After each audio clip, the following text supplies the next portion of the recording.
بعض الناس يقول أنا أعمل لأدخل الجنة، هذا فيه خلل في نيته، وفيه كما يقول الشيخ ابن عثيمين رحمه الله، يقول هذا قصور في التوحيد، وهذا يخالف كمال التوحيد.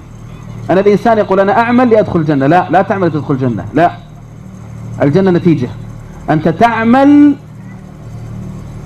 بترضي الله، أنت تعمل لتحقق ماذا أراد الله الذي يريده الله منك، وما خلقت الجن والإنس إلا ليعبدون.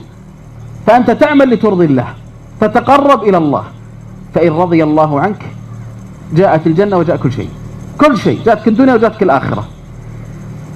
إذن الهدف الحقيقي هو إرضاء الله سبحانه وتعالى وابتغاء مرضات الله سبحانه وتعالى. هكذا يحقق الإنسان التوحيد والنية الصافية لله سبحانه وتعالى.